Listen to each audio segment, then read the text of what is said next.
The wind was screaming that morning. You could taste the dirt, feel the edge of the world right beneath your fingers. My name's Nora Bennett. I'm 61 years old, and 3 days ago, my own son invited me to die with him. When I woke up, everything was white and red at the same time. Snow mixed with my blood. My jacket was torn open, my glasses gone, my hands shaking so bad I couldn't even tell where the sky ended or where the rocks began. Beside me, Robert, my husband of 40 years, wasn't moving. For a second I thought he was gone. Then I heard that whisper, broken and breathless. "Nor, don't move. Pretend we're dead." I didn't even understand what he meant. Pretend? Pretend what? But then I heard footsteps above us. The crunch of gravel, the sound of someone laughing, soft, nervous, familiar. Our son's voice. "Caleb," he said, "it's done. Let's go." And right then I understood. This wasn't an accident. It wasn't some freak fall.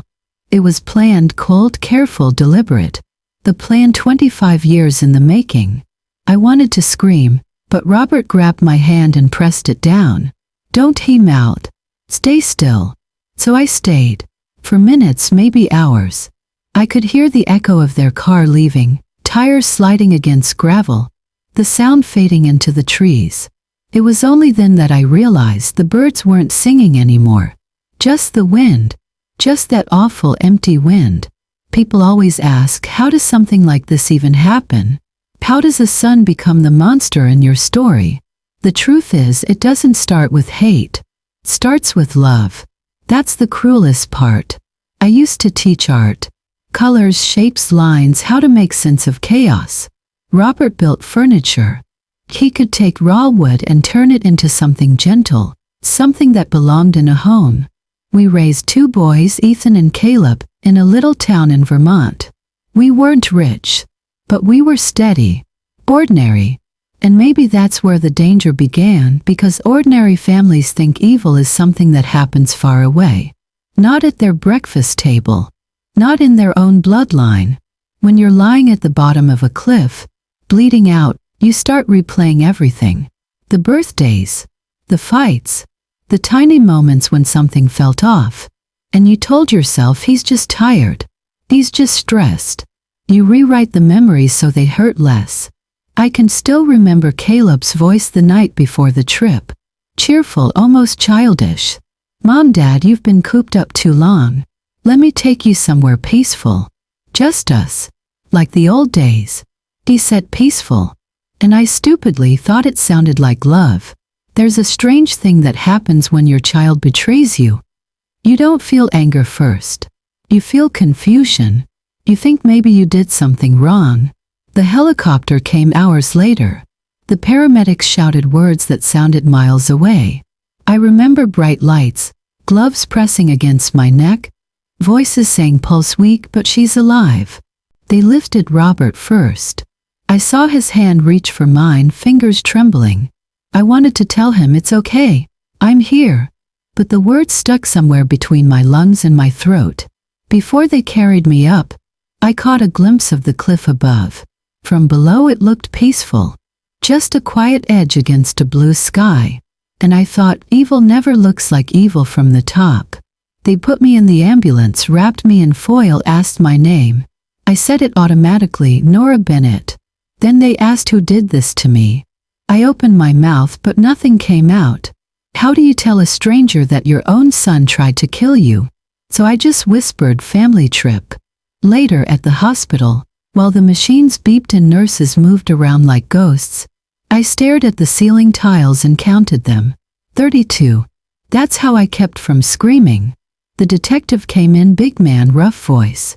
"Mrs. Bennett, can you remember what happened?" I told him pieces. The laughter, the whisper, the silence. He said, "We found tire tracks. We'll get him." But I knew catching him wasn't the hard part. Believing it was. People will believe anything before they believe their child could turn on them. That's the part nobody tells you about surviving. It's not the fall that breaks you. It's the remembering. Because when I close my eyes I still hear Robert's whisper. Pretend we're dead. And I still feel Caleb's hand on my shoulder. pretending to help me stand right before the shove. You want to know what betrayal sounds like? It's quiet. It's polite. It says, "Be careful, Mom," while it moves you closer to the edge. In the news, they'll call it a tragedy.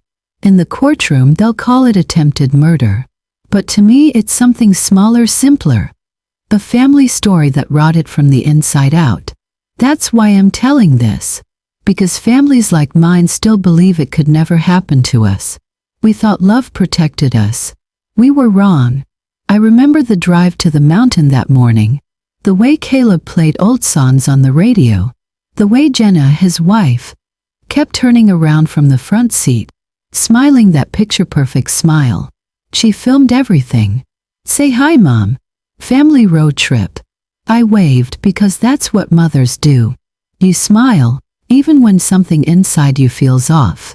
At one point, Robert squeezed my hand and whispered, "You okay?" I nodded. I wasn't. You see, I'd been having dreams, water, cliffs, falling. I thought it was grief for Ethan. I thought I was just tired. But sometimes your body knows what your heart refuses to see. Halfway up the trail, the wind picked up. I remember Caleb saying, "Careful, Mom, it's slippery." He smiled. That same crooked smile from when he was little, when he'd hide behind doors to scare his brother. And for a second I saw the boy I used to love, the one who brought me wildflowers from the yard. Then I saw his eyes, cold, focused, calculating. And I realized the boy was gone. He said, "Let's take a photo.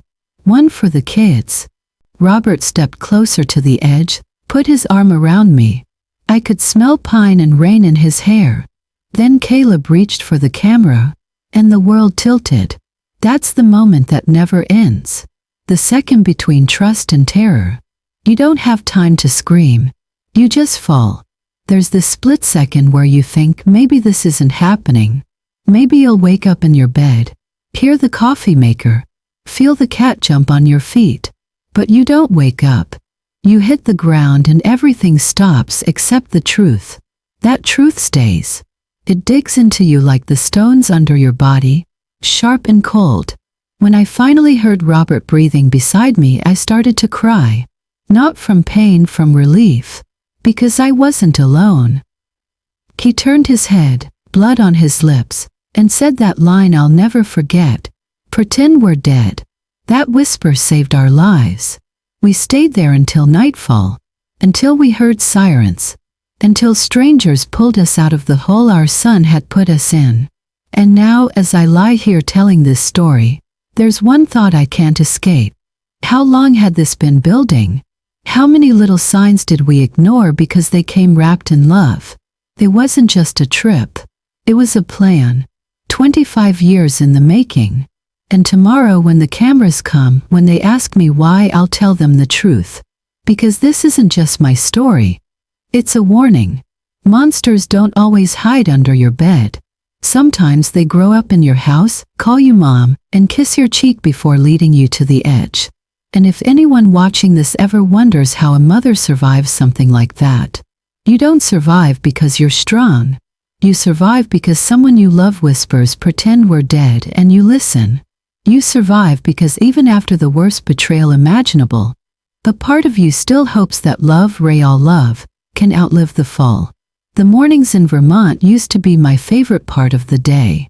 The kind of quiet that doesn't feel empty, it feels earned.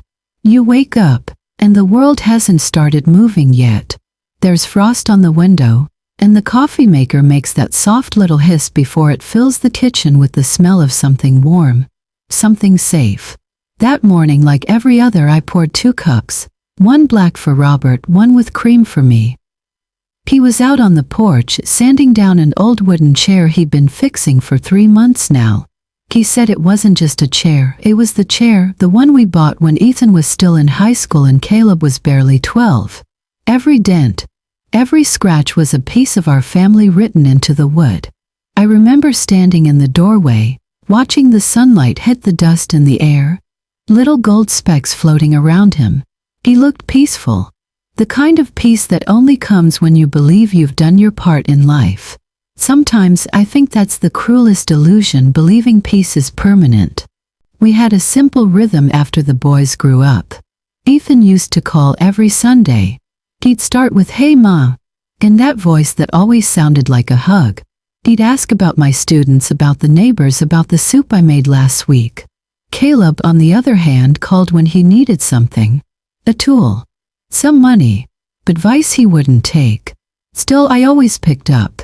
That's what mothers do. Robert would joke, "You're the only person keeping Verizon in business."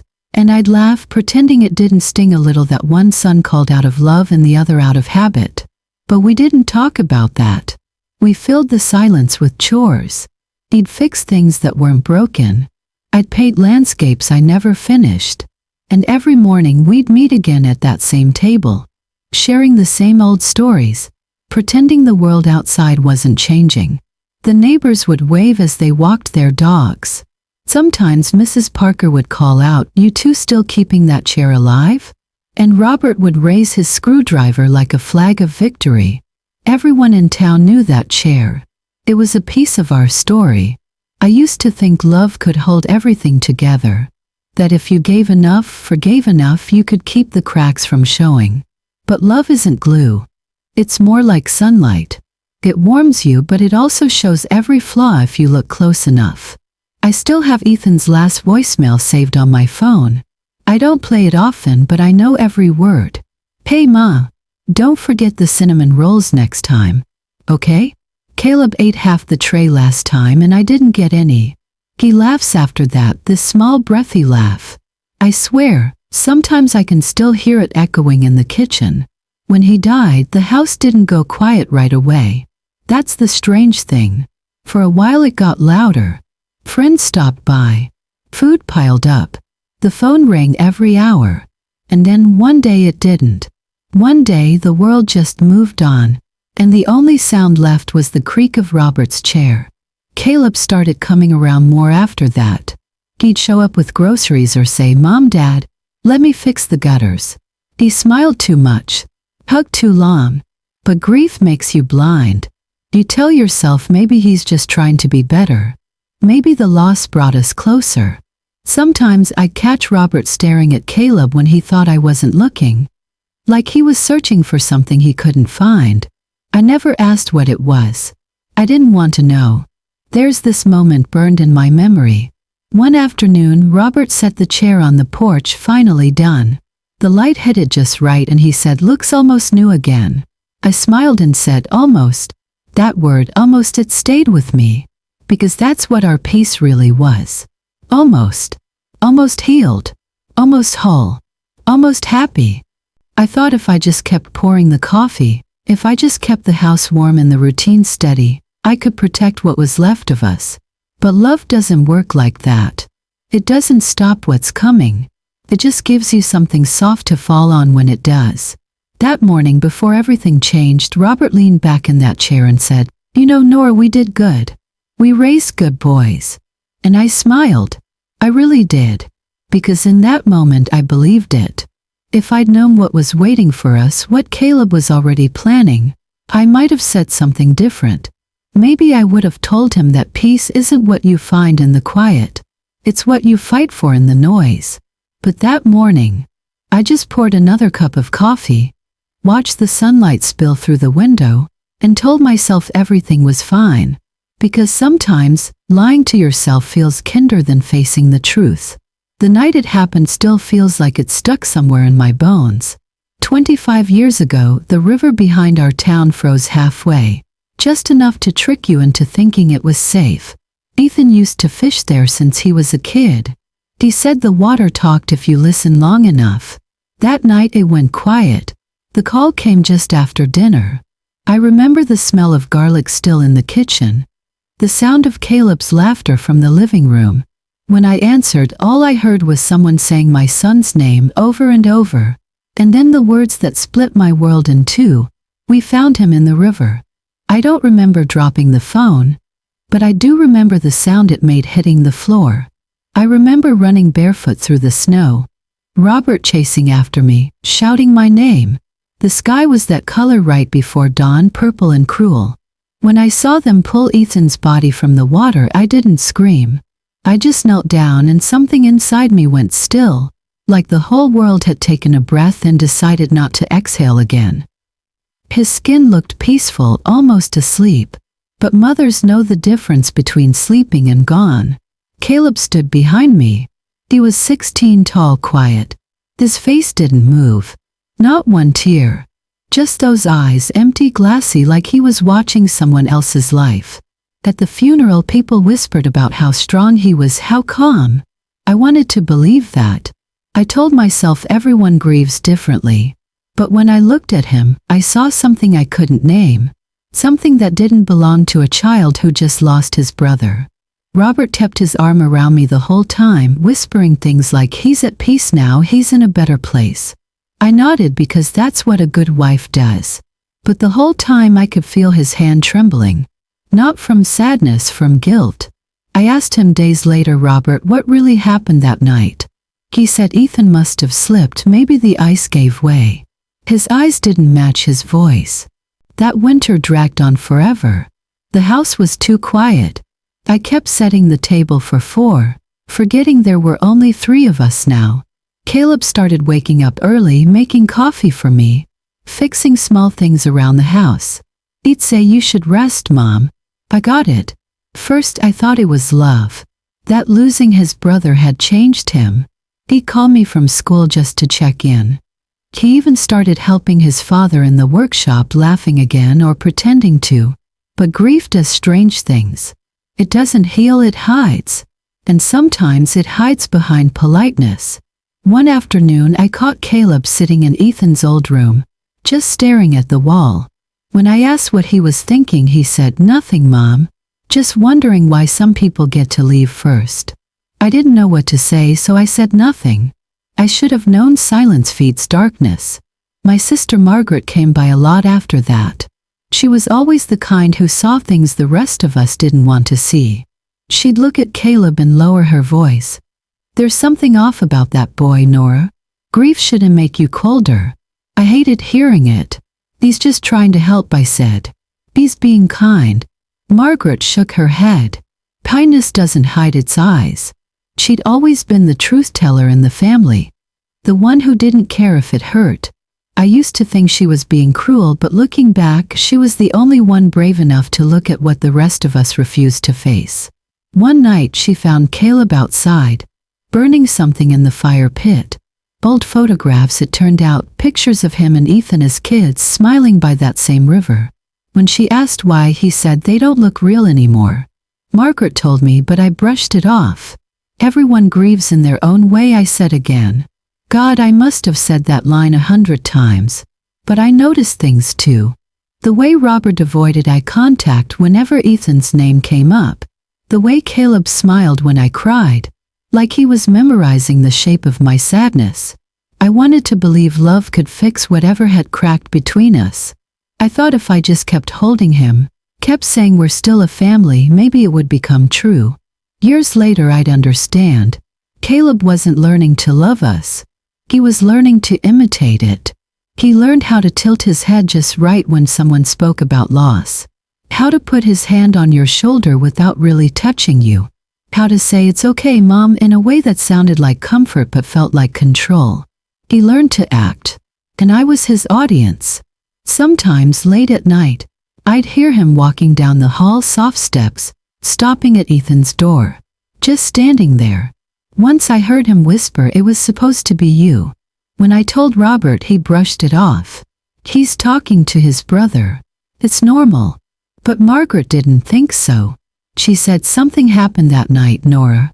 And one day it's gonna come back to your doorstep." I didn't want to believe her.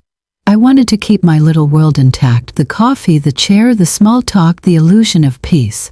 Because if I admitted she was right, it would mean I'd already lost both my sons that night by the river. And maybe deep down I knew I had. Time has this strange way of convincing you that everything's fine just because it's quiet. Years passed after Ethan's death, and Caleb built a life that looked picture perfect from the outside. He married Jenna, a girl with soft eyes and a camera that was always pointed at something worth remembering. They had 2 little ones, both with his smile and her dimples. They'd come by every Sunday. Jenna would bring homemade pie. Caleb would fix a loose hinge or replace a light bulb that didn't need fixing. They'd kiss us on the cheek, call us the sweetest grandparents in Vermont, and for a while I let myself believe we were a family again. The house came alive when they visited. Toys scattered across the floor, cartoons humming in the background, the smell of coffee and baby lotion mixing in the air. Felt like redemption. Like maybe God had decided we'd suffered enough.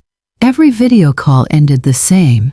Jenna laughing, say goodnight to Grandma and Grandpa, little voices echoing through the phone, and Caleb smiling that same old smile saying, "Love you guys. Don't work too hard." It was easy to forget, easy to pretend. Then one afternoon, Caleb showed up alone. No kits, no bien, no yen. Just a briefcase. That's never a good sign when it's family. He sat at the kitchen table, the same one Robert built 30 years ago, and said, "Mom, Dad, I've been thinking. You're both getting older. It's time we talk about the future." The way he said it made my stomach twist. Robert chuckled nervously. "What future? We're still breathing, aren't we?" Caleb smiled. "Of course. I just mean taking care of you. Handling things in case something ever happens." He slid a folder across the table. "Legal documents. Type stapled neat. Power of attorney," he said. "Just a formality. So Jenna and I can help you manage the house, your savings, your, affairs. It'll make things simpler." Simpler. That word does a lot of heavy lifting when someone's trying to take something from you gently. I didn't touch the paper. I just looked at him. There was a softness in his tone, but something about it felt rehearsed, like he'd practiced in front of a mirror. Robert read the first few lines, squinting. "You think we need this?" Caleb nodded. "Dad, come on.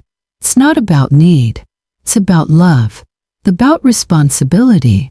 And maybe that's the cruelest trick, wrapping control in the language of care."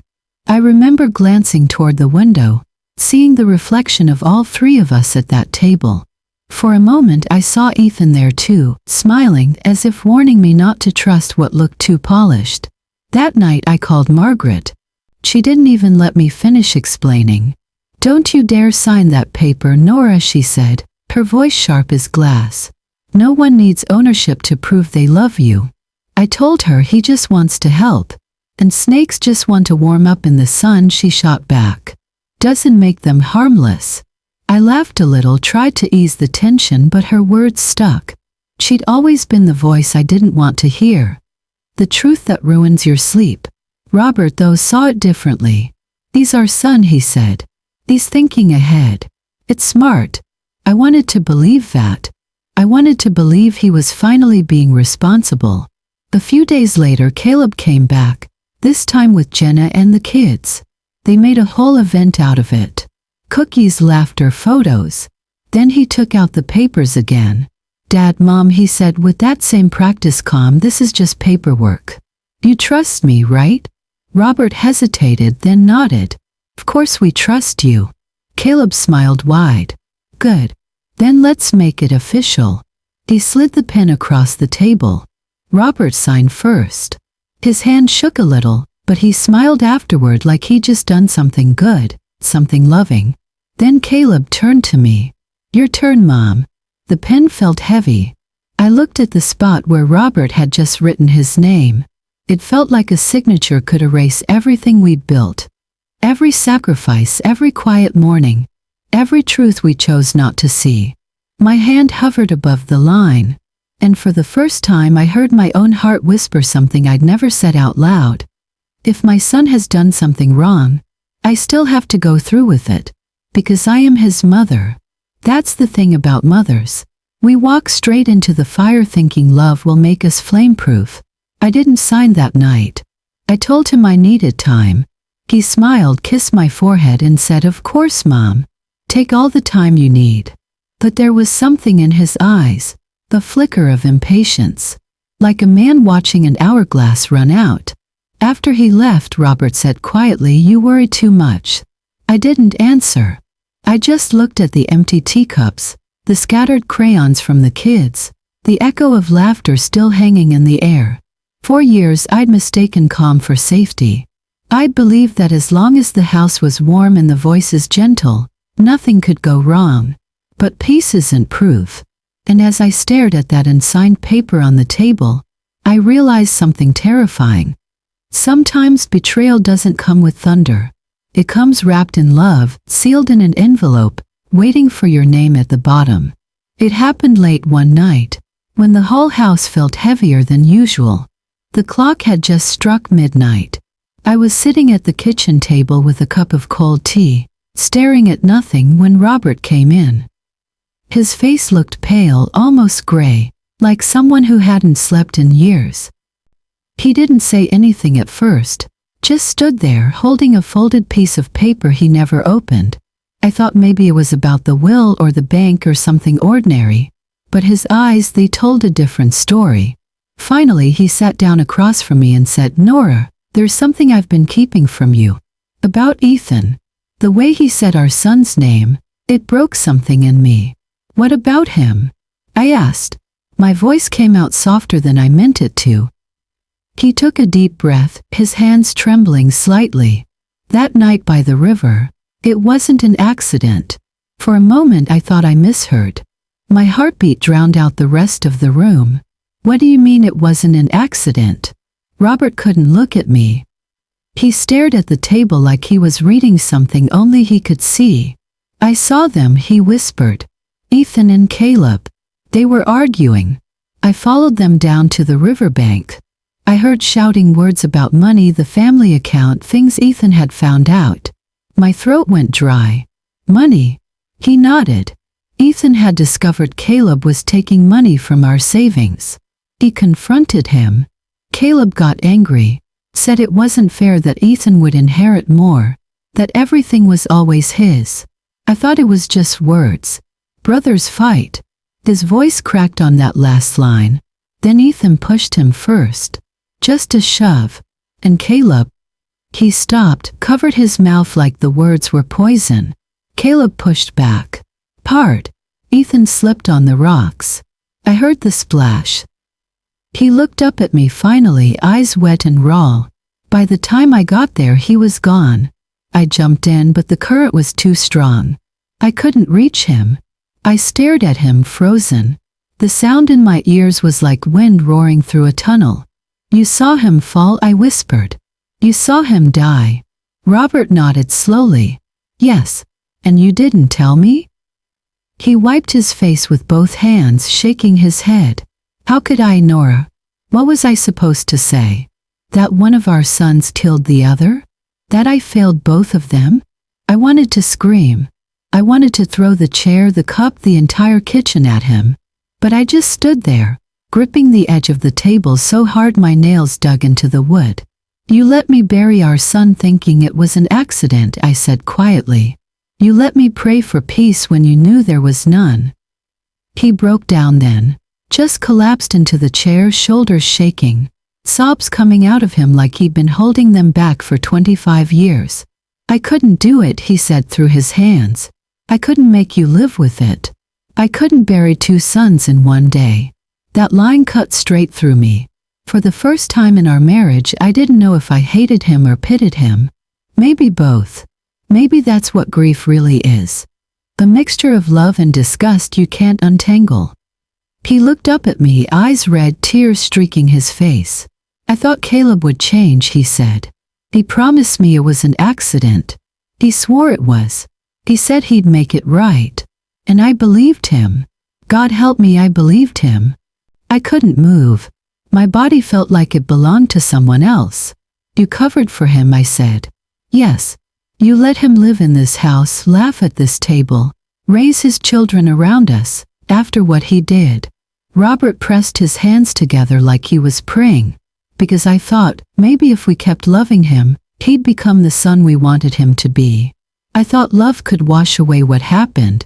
I shook my head. "Love can't wash away blood, Robert." The silence after that was unbearable. The clock ticked, the refrigerator hummed, and all I could think was how much of my life had been built on lies. He leaned forward, his voice barely a whisper. "Every night I see it again. Ethan's face. Caleb's hand. The river. I've been paying for it every day since. I wanted to believe that. I wanted to think guilt had punished him enough. But guilt without truth isn't punishment. It's just rot. Finally I stood up. My voice was steady but my heart wasn't. You kept that secret to protect him. But you forgot what it would do to me. Robert didn't answer. He just cried harder, his hands covering his face like a child. And for the first time I realized something terrible. Sometimes the people we love most aren't heroes or villains. They're just cowards too afraid to tell the truth. That night I couldn't sleep. I sat in Ethan's old room until sunrise, holding one of his shirts, smelling the faint trace of a life that was stolen twice.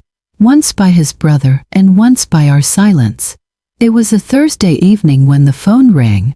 Caleb's voice was cheerful, almost boyish. "Mom, Dad, how about a hike this weekend? It's your 40th anniversary.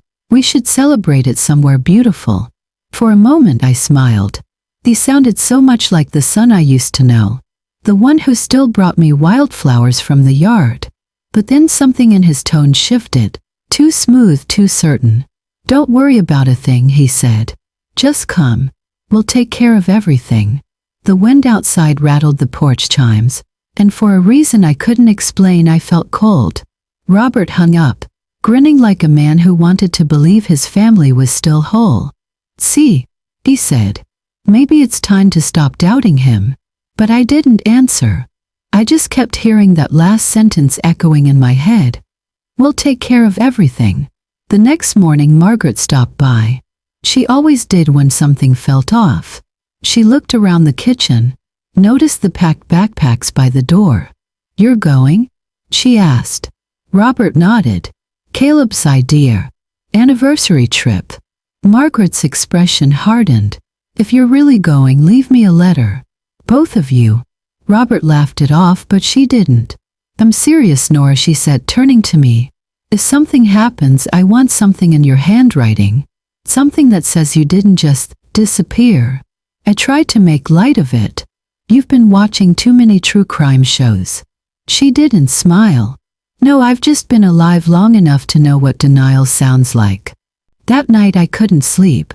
I lay awake listening to Robert breathe, to the soft creak of the old house. Every few minutes I thought about calling Caleb, asking why now, why that mountain, why us. But every time I reached for the phone my hand froze. Around 2 a.m. Robert sat up. "You awake?" he whispered. I nodded. He looked at me for a long time, then said, "If something happens, I need you to know I've already set the recorder. It's hidden in my jacket." Voice activated. I blinked. "What?" He took my hand. "We go. We smile. We let him think he's in control. But if this is what I think it is, he won't see it coming." It was the first time I realized my husband wasn't walking into a trap. He was walking into a plan. We spent the next morning in a strange silence. I packed sandwiches and aspirin. He charged the phone and checked the recorder twice. He even tucked a folded note into the inside pocket of his coat. Before we left, I wrote my own letter. I sat at the kitchen table, the same spot where Ethan used to do his homework, and wrote, "If I don't come back, tell the truth." It was only 6 words, but they felt heavier than my entire life. I slipped it into an envelope and left it under the sugar jar, where Margaret would find it if she needed to. That evening, Caleb and Jenna came over for dinner. They brought wine and candles, said they wanted to make it special. The table looked like a celebration. Warm light, good food, the sound of the kids playing upstairs. But underneath it, the air felt tight, like everyone was pretending to breathe at the same time. Caleb poured the wine. "To 40 years of love," he said, raising his glass. Robert smiled faintly. "And 40 years of lessons." For a second, Caleb's smile faltered. Jenna quickly clinked glasses, changing the subject. "We're going to start early tomorrow," she said. "The weather's perfect." The candles flickered, and I watched their faces in the glow. 2 people who once felt like family, now strangers wearing their skin. Margaret's words echoed in my head. "Leave a letter." After dinner, Caleb helped clear the table. He leaned close, his hand brushing my shoulder. "It'll be good for you, Mom," he said softly. "Fresh air. Time to let go of the past." Let go. That phrase landed like a blade. When they left, Robert and I sat by the window. Outside, the trees swayed in the wind. He said quietly, "You know, if we die tomorrow, at least we'll die knowing we didn't look away this time." I looked at him, this man who'd built our life out of wood and silence, and realized he wasn't being brave. He was being forgiven in his own way. I took his hand. "Then we go," I said. "But not as victims." He smiled sadly. "No," he said. "We go as proof." The next morning would come with sunshine, laughter, and a long road leading to the mountain. But that night, sitting in the glow of dying candles, I knew exactly what we were doing. We weren't just accepting an invitation. We were walking into Judgment Day, with our eyes open, and a recorder waiting to catch the truth. The morning started too calm. The kind of calm that feels wrong, like the world's holding its breath. Caleb pulled up right on time, of course he did. He was always perfect when it mattered most. The car was spotless, trunk-packed. Even the seats smelled like pine air freshener. Jenna sat up front with her camera already rolling, her voice bright and sugary. "Okay, everyone. Family trip, 40 years of love." I smiled for the camera. Mothers always do. Robert sat beside me, quiet, fingers tapping his knee the way he does when he's nervous. The drive wound through the hills, the sky clear, too blue. Caleb talked about the view, the trail, the picnic spot he'd picked out just for us. His voice was calm, practiced, like someone narrating a commercial for a family he didn't really belong to. Jenna kept filming, saying things like, "You two look so cute together." And "Smile, Dad." Her laugh was sharp, hollow. The camera turned toward me once, and for a second, I caught my reflection in the lens. I didn't look like a mother on a family trip. I looked like someone on her way to confession.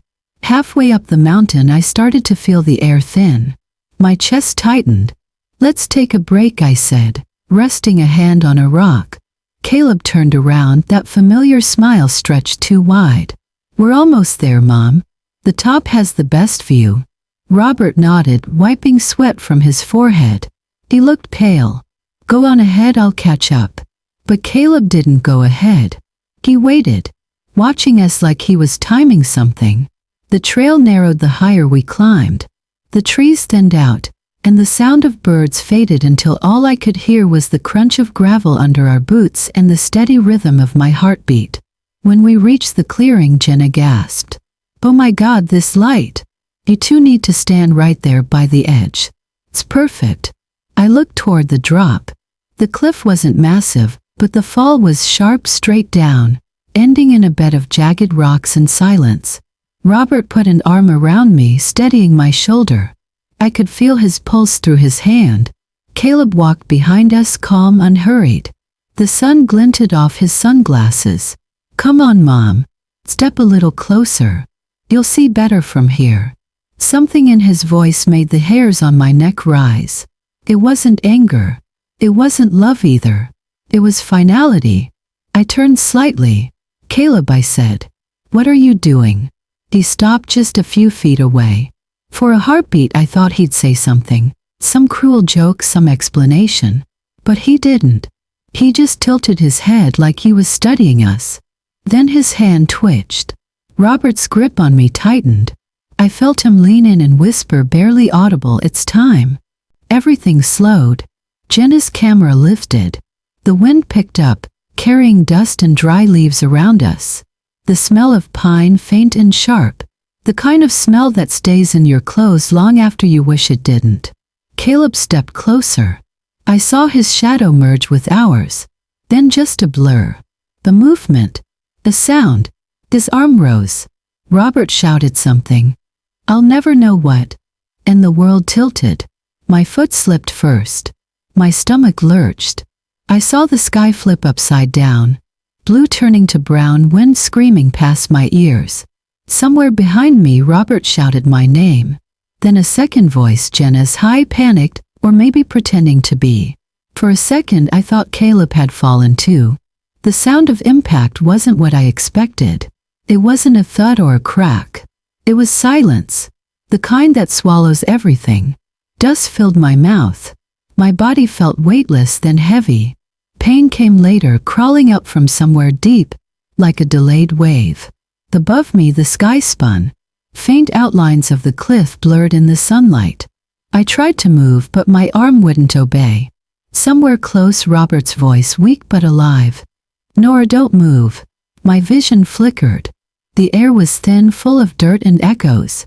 Then I heard Caleb's voice again, faint, distant, almost bored. "It's done." He didn't sound angry. He sounded tired. And then Jenna. "Let's go. Someone might come." Their footsteps crunched against the gravel, fading. The car door slammed. Silence again. The world around me was still, too still. My body ached, but I was alive. Barely. The metallic taste of blood filled my mouth. I could feel the edge of the rock digging into my back, the weight of the sky pressing down. Robert's hand found mine. His voice came out in a broken whisper. "Pretend we're dead." I wanted to cry, to ask why, but my voice wouldn't come, so I just nodded. Above us, the sunlight moved slowly, cutting across the cliff like a blade. The wind rustled through the trees. Somewhere far away, a bird called out once and then stopped. It felt like the whole mountain was holding its breath, waiting to see if we'd move. I closed my eyes and thought of the last thing I wrote in my letter. "If I don't come back, tell the truth." I didn't know if anyone ever would. The world came back in pieces, sound first, then pain, then air. I could hear the wind before I could feel it. It whistled through the canyon, thin and sharp, like a whisper that never stopped. My body wouldn't move. My ribs ached with every breath. And beside me, Robert's voice came, weak but clear. "Nora, don't move. Pretend we're dead." His hand found mine in the dirt. It was warm, trembling. I wanted to answer, but my throat was full of dust. Above us, I could hear footsteps crunching against gravel. Two voices, Caleb's and Jenna's. Jenna sounded nervous. What if someone saw? Caleb's reply was calm, almost casual. "No one saw. It worked. They'll call it an accident. Now the money's ours." My heart clenched, but I didn't move. Robert squeezed my hand tighter, his silent reminder. "Don't give them what they want." The small click of the recorder in his jacket was the only hope we had. It was still running. Every word, every lie, every confession. The air was thick with dirt and the metallic smell of blood. I bit my lip until I tasted iron, trying to stay conscious. Caleb's boots moved closer to the edge. "We should go," he said. "They're gone." Then Jenna laughed. A sound that used to make me think of family dinners and birthdays, now hollow as glass.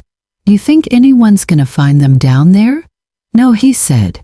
"And even if they do, they'll find what I want them to find." Their voices drifted away, swallowed by the wind. I waited. 5 minutes. 10. I don't know. The light shifted above us, shadows stretching longer as the sun sank. Robert's breathing grew shallow. "Help's coming," I whispered. It was a lie, but it was the only thing I could still give him. When the helicopter finally came, the sound hit like thunder. The rescue team's voices echoed from above, ropes dropping down, the smell of fuel filling the air. 2 survivors. Someone shouted, "They're alive!" But Robert's grip was fading. "Stay still," he said again, his voice barely there. "Let them think you're gone too." I didn't understand until I heard the rescue medic shout, "We've got 1 unresponsive male. 1 faint pulse." I closed my eyes and let them lift me. I let my head roll limp against the stretcher. If pretending to be dead had saved me once, maybe it could save me again. At the hospital, everything was a blur of white light and antiseptic. Machines beeped, people moved fast, voices overlapped. Someone said my name. Then nothing. When I finally woke up, it was dark outside. The room smelled like bleach and rain. My body ached in places I didn't know could hurt. And then I felt it. A hand brushing the blanket near my arm. A familiar voice, soft, venom sweet. "You shouldn't have asked so many questions, Mom." Jenna. I didn't open my eyes. I could feel her breath close to my ear. You could have just stayed quiet. Now look what happened. She straightened up, sighing like someone finishing a chore. Rest well. The door clicked softly behind her. I kept my eyes closed, heart pounding so hard the monitor next to me beeped faster. Then another sound, a gasp. The nurse. She'd been in the room the whole time. Oh my God, I heard her whisper. Then the hurried shuffle of shoes, the beep of a call button. The rush of voices outside. When the police came, I didn't speak right away. They thought I was too weak. Maybe I was. But weakness doesn't erase clarity. It sharpens it. I asked for the recorder. Robert's jacket had been recovered with the rescue gear. They handed it to me, still scratched, still smeared with dirt. I pressed play. The sound of gravel, wind, and Caleb's voice filled the room. It worked. Now the money's ours. That was all I needed.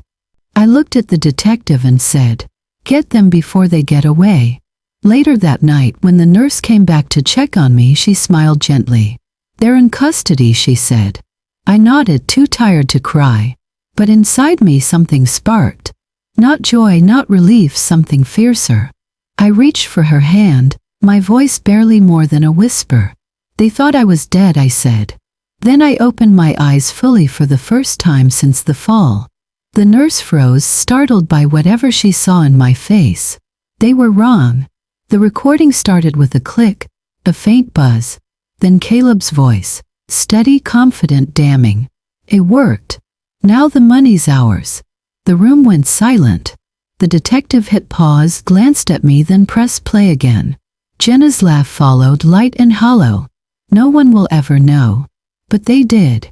The recording ended, and that sound, the soft click, was louder than any scream I'd ever heard. Within an hour, the police moved. They didn't even make it out of the hospital. Caleb and Jenna were in the hallway when the officers stepped forward. "Caleb Bennett," the detective said flatly. "You're under arrest for attempted murder." He turned slowly, confusion flickering across his face. Then the detective added the line that froze him in place. "Your parents are alive." Jenna gasped. Caleb didn't. He just stared ahead, eyes wide but empty, like his brain was still trying to rearrange reality. As they cuffed him, our eyes met for a moment. His lips parted, but no sound came. I wanted to look away. I didn't. The courtroom smelled like old wet and stale air. Cameras clicked. People whispered. I sat where every mother dreads to sit, facing her own child on the other side of justice. Caleb looked thinner, older. The suit they gave him didn't fit right. He didn't look like my son anymore. Just a man trapped inside the ruins of his choices. When it was my turn to speak, the judge asked gently, "Mrs. Bennett, do you wish to make a statement?" I stood. My hands were shaking, but my voice wasn't. "My son died long before this trial," I said. "The man in front of me is a stranger." For a second I thought I saw him flinch. He kept his head down, but his shoulders trembled. "I loved that boy," I continued, "and I will mourn him for the rest of my life. But love doesn't erase what he did. Love doesn't bring back Ethan.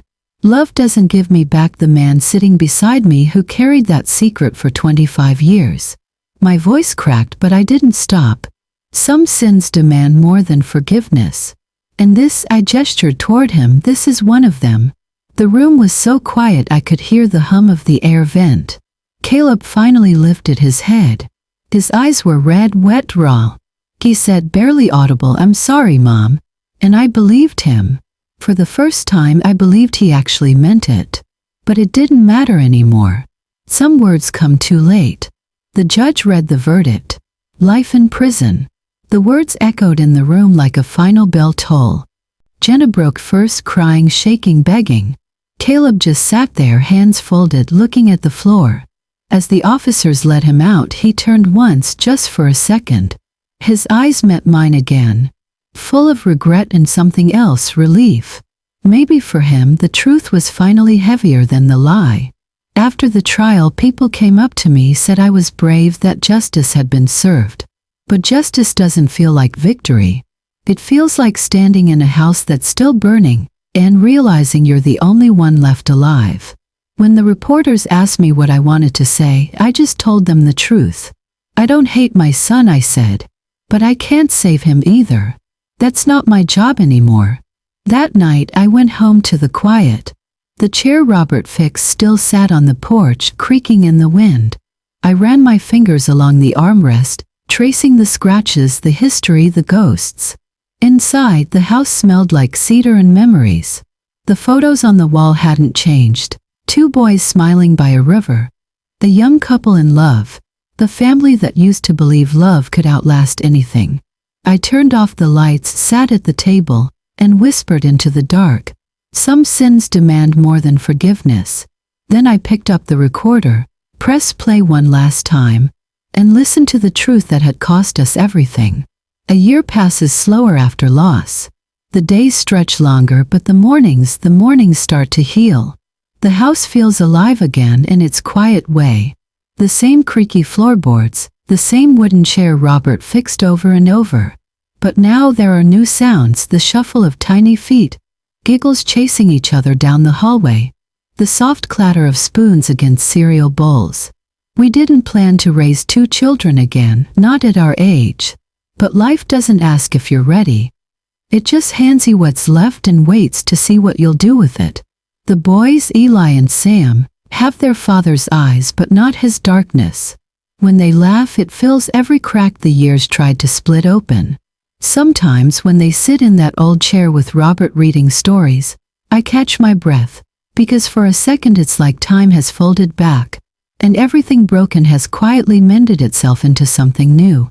Our mornings have a rhythm now. Coffee for us, milk for them. Robert hums while he flips pancakes. The radio hums in the background, low and warm. There's a kind of pace and routine, the peace we have to earn the hard way. I still talk to Ethan sometimes quietly when the house is still. I tell him his nephews are safe, that they're kind, that I'm trying my best to love them the way I loved him, without fear. And sometimes I talk to Caleb too, though no one else knows that. I tell him I hope he finds forgiveness wherever he is, that his sons are learning what real love looks like, not the kind that takes but the kind that gives and keeps on giving. After breakfast we move to the porch. The air smells like morning rain and cut grass. The boys chase a paper plane across the yard, their laughter echoing in the same space where silence used to live. Robert sits beside me, his hands rough but steady. He looks out at them, smiling faintly. They're gonna be okay, he says. And I believe him. For the first time in a long time, I really do. Later, I sit at the kitchen table, the same one where so much began and ended, with a sketch pad in front of me. The boys climb up beside me, crayons ready, eyes wide. Grandma, Eli asks, how do you draw the sun? I show him just a small circle, lines reaching out. You start from the center, I tell him. Everything bright begins there. He presses his crayon hard, filling the page with yellow. Sam laughs when his sun comes out crooked. I laugh too because it doesn't matter. The light's still there. Through the window, the morning light spills across the table, turning the drawings gold. It hits the chair, the coffee mug, Robert's hands, and finally my face. Warm, steady, forgiving. We lost our sons to greed. But love is still ours to teach. I don't know if the pain ever truly fades. I just know it changes shape. It stops being a wound and becomes a reminder. A reminder that even in the darkest stories, there's still room for light. The boys run outside again, shouting something about spaceships and dragons. Robert laughs, stands, follows them. The old chair rocks gently in the breeze.